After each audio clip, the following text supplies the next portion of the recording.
তাহলে প্রকৃত অর্থে সেই পাইলটের সাথে তার যে ইন্সট্রাক্টর ছিল, তার যে কমান্ডিং অফিসার ছিল, তার কি কথোপকথন হয়েছে সেটি বেরিয়ে আসতে প্রকৃত ঘটনা বেরিয়ে আসবে।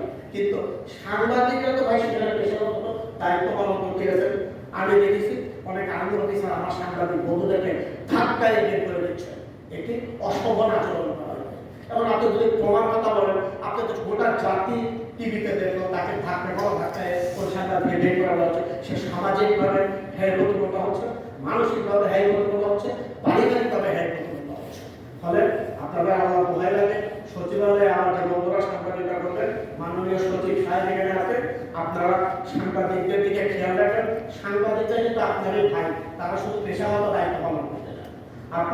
আপনার অনেক গোয়েন্দা সংস্থা এবং আমাদের যারা আইন শৃঙ্খলা রক্ষাকারী বাহিনী রয়েছে, আমি অনেক পুলিশকে দেখি আমাদের সাংবাদিক বন্ধুদের সাথে খুব দুর্ব্যবহার।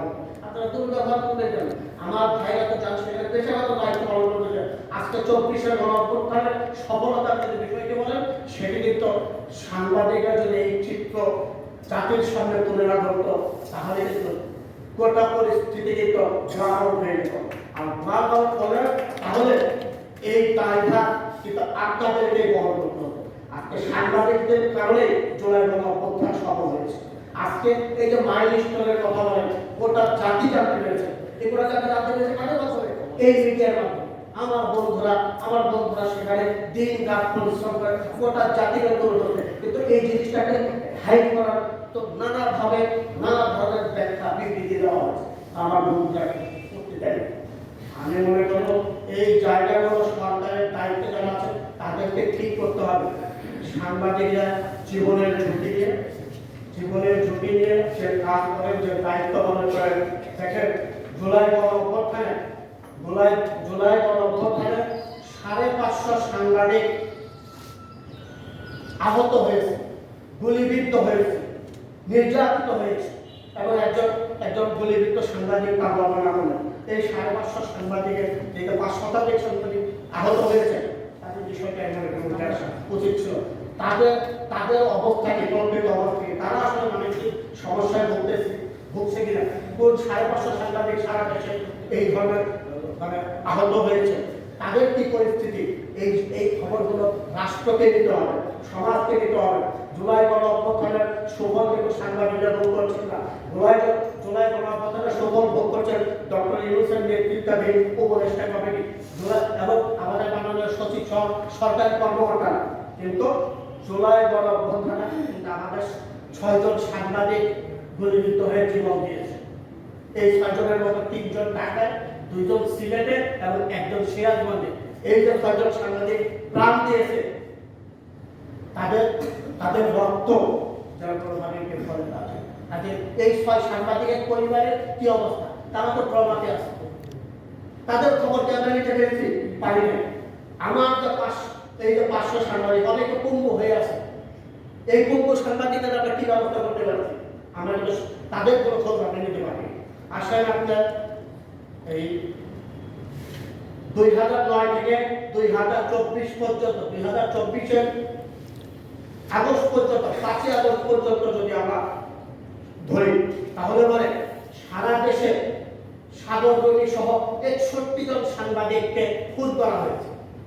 আমরা কি 61 জন সাংবাদিকের পরিবার তারা প্রমাণ না, তারা প্রমাণ আছে, তাদের সন্তানরা প্রমাণ আছে, আমরা কি তাদের কাউন্সিলিং করতে পেরেছি? পারি না।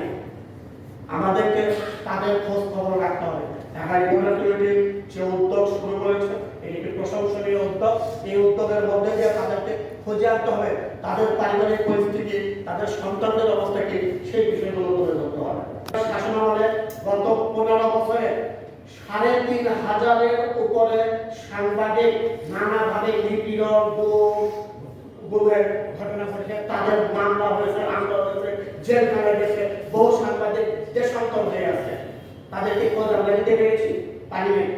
যার কারণে আমরা যেটি মনে করি সেটি হচ্ছে যে এই পরিস্থিতিগুলোকে মোকাবেলা করতে হবে, এই পরিস্থিতিগুলো খুঁজে বের করতে হবে যে এই যে 15 বছরে যেসব সাংবাদিক নিপীড়নের শিকার হয়েছে, নির্যাতনের শিকার হয়েছে, তাদের ভিতরে কারা মানসিক সমস্যায় ভুগতেছে, সেই প্রশ্নগুলো আমাদেরকে দিতে হবে।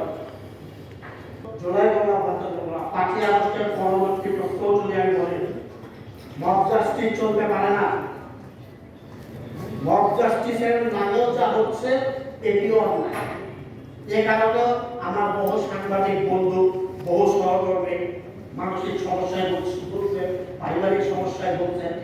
আমার বহু সাংবাদিক বন্ধু আমাকে বলেছে যে ভাই ভালো রিপোর্ট তো দিতে চাই, কিন্তু মব জাস্টিসের ভয় তো দিতে হয়।